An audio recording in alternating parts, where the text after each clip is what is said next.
News ನೋಡಿದ್ರೆ ಬರೇ ಇದೇ ವೈರಸ್ ಬಗ್ಗೆ ಮಾತು. ತಿರ್ಗಾ ಲಾಕ್‌ಡೌನ್ ಆಗುತ್ತಂತೆ, ಕೊರೋನಾ ವೈರಸ್ ತರ ಪಾರ್ಟ್ 2 ಅಂತೆ, HMPV ವೈರಸ್ಸು ಹೊಸದಾಗಿ ಏನೋ ಬಂದ್ಬಿಟ್ಟಿದೆ ಅಂತ ತುಂಬಾ ಎದುರಿಸ್ತಾ ಇದ್ದಾರೆ. ಇದು HMPV ವೈರಸ್ಸು ಇದು ನಾರ್ಮಲ್ಲು, ಕಾಮನ್ ಆಗಿದೆ. ಮೊದ್ಲಿಂದನೂ ಇದೆ. ಇದು ಏನು ಹೊಸದಲ್ಲ.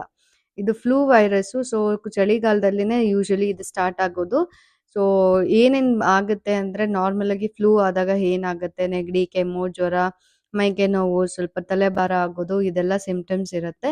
ಸೊ ಅದೇ ತರನೇ ಇದೂನು ಆಗೋದು. ಇದು ಒಂದ್ ಸ್ವಲ್ಪ ದಿವಸ ಇರುತ್ತೆ, 7 ದಿನದವರೆಗೂ ಇರುತ್ತೆ. ಆಮೇಲೆ ಅದಾಗದೇ ಹೋಗುತ್ತೆ. ಯೂಶುವಲಿ 5 ವರ್ಷದ ಒಳಗಡೆ ಇರುವಂತ ಮಕ್ಕಳಿಗೆ ಜಾಸ್ತಿ ಆಗುತ್ತೆ. ಯಾಕಂದ್ರೆ ಅವ್ರಿಗೆ ರೋಗ ನಿರೋಧಕ ಶಕ್ತಿ ಕಮ್ಮಿ ಇರುತ್ತೆ. ಹಾಗಾಗಿ ಬೇಗ ಇನ್ಫೆಕ್ಟ್ ಆಗ್ತಾರೆ. ಹೇಗೆ ಪ್ರಿವೆಂಟ್ ಮಾಡೋದು? ಮಾಸ್ಕ್ ಯೂಸ್ ಮಾಡಿ ಹೊರಗಡೆ ಹೋದಾಗ, ಮತ್ತೆ ಹ್ಯಾಂಡ್ ಹೈಜೀನ್ ಇಂಪಾರ್ಟೆಂಟು. ಹೊರಗಡೆ ತಿನ್ನೋದನ್ನ ಕಮ್ಮಿ ಮಾಡಿ. ಸೊ ಯಾರಿಗೆ ಫ್ಲೂ ಇರುತ್ತೆ ಅವರಿಂದ ಪ್ರೊಟೆಕ್ಟೆಡ್ ಆಗಿರಿ. ಆದಷ್ಟು ದೂರದಲ್ಲಿ ಡಿಸ್ಟೆನ್ಸ್ ಮೇಂಟೈನ್ ಮಾಡಿ. ಸೊ ಪ್ರಿಕಾಷನ್ಸ್ ತಗೊಂಡ್ರೆ ಎಲ್ಲ ಕಮ್ಮಿ ಆಗುತ್ತೆ. ಅಕಸ್ಮಾತ್ ಸಿಂಪ್ಟಮ್ಸ್ ಇತ್ತು ಅಂದ್ರೆ ಡಾಕ್ಟರ್‌ಗೆ ತೋರಿಸಿ ಮೆಡಿಸಿನ್ಸ್ ತಗೊಳ್ಳಿ, ಕಮ್ಮಿ ಆಗುತ್ತೆ.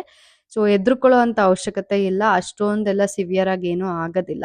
ತುಂಬಾ ಇಮ್ಯುನೋ ಕಾಂಪ್ರಮೈಸ್ಡ್ ಇರೋರು, ರೋಗ ನಿರೋಧಕ ಶಕ್ತಿ ಕಮ್ಮಿ ಇರೋರು, ಮತ್ತೆ ತುಂಬಾ ವೀಕ್ ಇರೋದು, especially asthma patients, cancer patients ಅಂಥವ್ರಿಗೆ ಸ್ವಲ್ಪ ಜಾಸ್ತಿ ಸಿಂಪ್ಟಮ್ಸ್ ಕಾಣಿಸುತ್ತೆ. ತುಂಬಾ ಲೇಟ್ ಆಗುತ್ತೆ ರಿಕವರಿ ಆಗೋದು. ಅದು ಬಿಟ್ರೆ ಬೇರೆಯವ್ರು ಹೆದರ್ಕೊಳ್ಳೋ ಅವಶ್ಯಕತೆ ಇಲ್ಲ. Thank you.